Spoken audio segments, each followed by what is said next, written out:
Gaydos and Chad Show. You know, Chad, when I look at that big, beautiful wall on the border here, Arizona and Mexico, I think Berlin Wall, don't you? Yeah, totally. Except for the part where no. I just want to say, because there's like this symbolistic thing where they put like a portion of the Berlin Wall down by the wall that keeps, separates Mexico and us to say. That's why we're talking about it.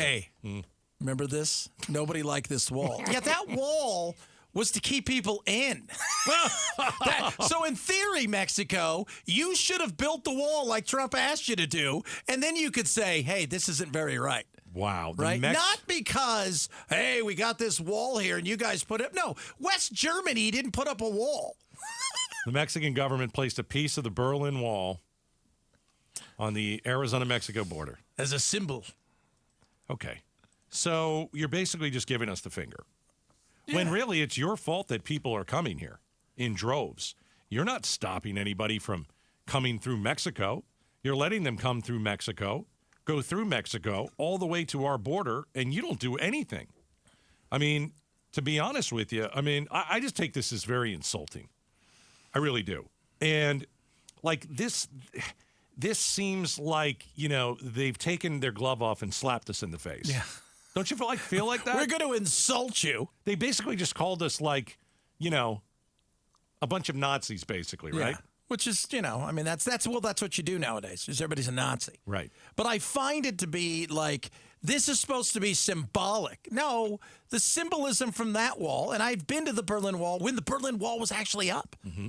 And the symbol was, hey, this keeps the West and the East separated. Right. Because over there, well, they're controlled by essentially evil people who want to control everything. And over here is freedom. It's not the same way. I mean, it's not the same thing. This is not. We wouldn't need a wall on the border if we had a partner in helping us, secure it. Because I know that, it's the old joke. I know that people in America, we're not sneaking over the Mexico border to get to where you are. There wasn't a lot of people sneaking over going, all right, guys, here's the deal. I'm going to jump over into East Germany. What? What are you doing? Oh, my gosh, goodness gracious. Why are you doing that? Yeah. Yeah. So do we know where, like, what is it? Is it actually part of the Berlin Wall? Yeah, it is actually part of the Berlin Wall. Did they put it on the big brown wall that's, is that what it is, or is it near there? It's near there. It's a symbol, okay. right? Like the whole. It's in the middle of the desert? Because I'm trying to see this in my head. Like, where is the piece of wall from the Berlin? It's this little... is it a slab? plaque? It's not little, but compared to what the wall was, it's like a 10-foot slab, and it is displayed between the U.S. and Mexico, right near Tijuana area. Okay, well, why can't we take that off? Well, it's on their side. So what? They come on our side all the time.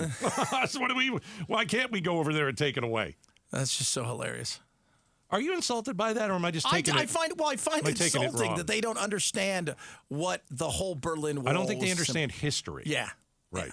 Yeah. So this is just a shot at Americans. It's exactly what it is. Yet everybody in your country wants to come here and doesn't want to stay in Mexico. Yeah. So why in Tijuana, somebody said, how many families have shed blood, labor in their lives to get past the wall?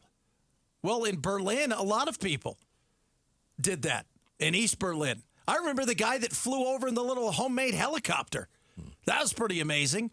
You know what's happening? But you know what didn't happen? Somebody didn't go, I got a great idea. Again, I'm over here in Munich. Let's go down to Berlin. We'll hop over on the other side and have fun there. No, it wasn't that way. It's not. No. The symbol, you slapped us in the face. You're trying to equate the two, and they're not the same. One was to keep people in. One is to keep the flow of illegal immigration out. Right. And I know that in the past month, the numbers have gotten bad again. Yes. So we had that little honeymoon period between Title 42 and Title 8. Yeah, that thing went away fast. It did. It lasted a couple months where things were better. And everybody's like, look, and I'm like, I want to see what the numbers look like in 3 months, 6 months. Does it really look the same? And it looks... No, it's totally different. Yeah. Yeah. And especially in Tucson. The numbers in Tucson are so high. It's insane. It is insane. We're talking hundreds of, not only in Tucson, but hundreds of thousands of people coming over. In August, I think August was the worst month on the border. It is getting. It was, if I remember correctly, it was like 200,000 people. It's getting ugly. It's going back to those kind of numbers where we saw last year when they're like, when we had our buddy Nick Nichols on. It's not Nick Nichols. It's Doug. Doug Nichols. Doug Nick. Did you really screw that up, the mayor of Yuma? No. Okay. But he was talking about, well, it's going to get better. But now it's definitely, this is an ugly situation again. And it's what happened. Now people are focusing on illegal migration in Chicago and New York, and they're still have forgotten about where it happens from. Yeah. And the federal government is spending more money, they're giving more money to New York than Arizona when it comes to illegal immigration. That is insane.